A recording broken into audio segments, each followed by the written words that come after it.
Hello বন্ধুরা, welcome to our channel Bong sports আড্ডা। নিয়ে চলে এলাম আরো একটা আপডেটেড ভিডিও। এই ভিডিওটা মূলত আজকে সিএফএল এর উদ্বোধনী ম্যাচ নিয়ে। উদ্বোধনী ম্যাচে মুখোমুখি হয়েছিল গত তিনবারের চ্যাম্পিয়ন মোহামেডান স্পোর্টিং ক্লাব ওয়ারি অ্যাথলেটিক ক্লাবের। খেলাটা শুরু হয়েছিল নির্ধারিত সময়ের 30 মিনিট পর, অর্থাৎ প্রায় 7:30 নাগাদ।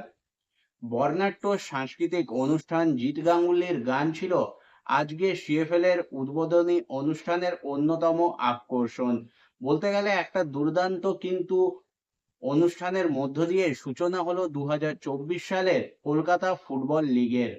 খেলার খবরে যদি এরপর যদি খেলার বিষয়ে আসা যায়, তাহলে আজকের ম্যাচটা শুরু হওয়ার প্রথম 30 মিনিট কিন্তু যথেষ্ট ভালো ফুটবল খেলে ওয়ারি অ্যাথলেটিক ক্লাব।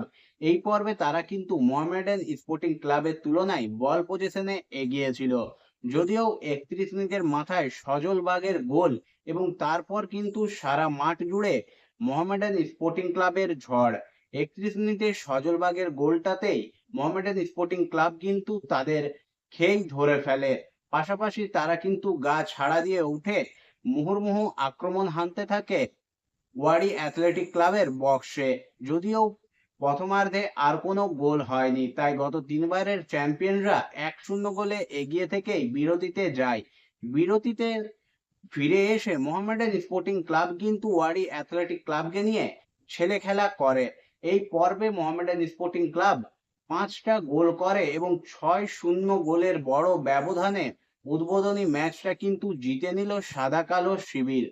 6-0 গোলের ব্যবধান শুনতে যতটা বড় মনে হচ্ছে, এটা কিন্তু আরো বড় হতে পারতো, কারণ যে কয়েকটা সহজ সুযোগ মিস করেছে মোহামেডান স্পোর্টিং ক্লাব বা কিছু শট বাইরে গেছে, সেগুলো যদি টার্গেটে থাকতো, তাহলে এই ম্যাচটা 1 ডজন বা বলা যেতে পারে প্রায় 14-15 গোলেও জিততে পারতো Mohammedan Sporting Club.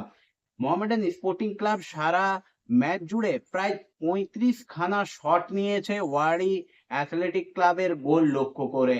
Mohammedan Sporting club এই পর্বে ওয়ারি অ্যাথলেটিক ক্লাবকে কোনো সুযোগই দেয়নি। তাদের আক্রমণ প্লেসিং ফুটবলের কাছে ওয়ারি অ্যাথলেটিক ক্লাবের খেলোয়াড়দের অবস্থা ছিল ছেড়ে দে মা কেঁদে বাঁচি। ম্যাচটা কত জলদি শেষ হয় সেটাই তারা চাইছিল। তাদের বডি ল্যাঙ্গুয়েজ দেখে বোঝা যাচ্ছিল তাদের পিঠ কিন্তু দেওয়ালে ঠেকে গেছে। সজল বাগ এই ম্যাচে 2টো গোল করেন, তাছাড়া 2টো গোল করেন লালথান কিমা এবং একটা করে গোল করেন অ্যাসলে কোলি এবং অ্যাডিসন। অর্থাৎ 4জন গোলদাতা এই ম্যাচে গোল করলেন। ম্যাচটাতে মোহামেডান স্পোর্টিং ক্লাবের সকল খেলোয়াড়ই কিন্তু দুর্দান্ত পারফরমেন্স মেলে ধরেছেন। তবে বিশেষ করে কথা বলতেই হবে ইসরাফিল দেওয়ানের কথা। এই খেলোয়াড়টি কিন্তু আজকের ম্যাচে দুর্দান্ত পারফরমেন্স মেলে ধরেছেন। যদিও তিনি কিন্তু গোল পাননি, তবে তার মাঠের মধ্যে ছটপটানি, সারা মাঠ জুড়ে খেলা সকলের কিন্তু নজর কেড়েছে।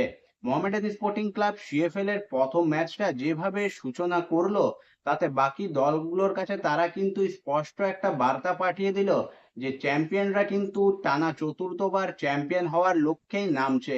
মোহামেডান স্পোর্টিং ক্লাবের এই রিজার্ভ দলটা কিন্তু যথেষ্ট শক্তিশালী। প্লেয়ারগুলোর মধ্যে যে কোয়ালিটি আছে তা কিন্তু দুর্দান্ত। ভবিষ্যতের বেশ কয়েকজন তারকা কিন্তু মোহামেডান স্পোর্টিং ক্লাবের এই স্কোয়াড থেকে বেরিয়ে আসবে, এটা আশা করাই যায়। এবং মোহামেডান স্পোর্টিং ক্লাবের সমর্থকরা আশায় বুক বাঁধতেই পারেন চতুর্থবার সিএফএল জয়ের জন্য। এবং অন্যান্য দলগুলোর কাছে মোহামেডান স্পোর্টিং ক্লাব যে সব থেকে বড় শক্ত চায়, তা কিন্তু আজকের ম্যাচটাতেই বোঝা গেছে। যদিও এটা প্রথম ম্যাচ, এটা দেখে এটা বলাও ঠিক হবে না যে মোহামেডান স্পোর্টিং ক্লাবই চ্যাম্পিয়ন হবে। তবে যে ধরনের ফুটবল মোহামেডান স্পোর্টিং ক্লাব আজ খেলেছে, এই ফুটবল যদি তারা ধরে রাখে, তাহলে তাদেরকে চ্যাম্পিয়ন হওয়া থেকে কেউ যে আটকাতে পারবে না, এটাও একদমই সত্যি। মোহামেডান স্পোর্টিং ক্লাব কিন্তু দুর্দান্ত একটা স্কোয়াড কিন্তু তাদের সিএফএল এ নামিয়েছে এবং এই স্কোয়াডটা সত্যিই আজ যে ফুটবলটা খেলেছে তা কিন্তু সকলের মন জয় করে নিয়েছে। বন্ধুরা, তোমরা যারা ফুটবলটা দেখেছো, তোমাদের কেমন লেগেছে অবশ্যই কমেন্ট করে জানিও। আজকের এই ভিডিওটা এই পর্যন্তই। ভিডিওটা ভালো লাগলে লাইক কমেন্ট শেয়ার করতে ভুলো না। চ্যানেলটাকে সাবস্ক্রাইব করে নিয়ে নোটিফিকেশন বেল অন করে নিও। এরপর আরো একটা ভিডিও আসবে যাতে আইএসএল এর বেশ কিছু ট্রান্সফার আপডেট নিয়ে তোমাদের সঙ্গে আপডেটগুলো শেয়ার করার রয়েছে, তাই সেই ভিডিওটাও দেখতে কিন্তু ভুলবে না। দেখা হচ্ছে পরের ভিডিওতে।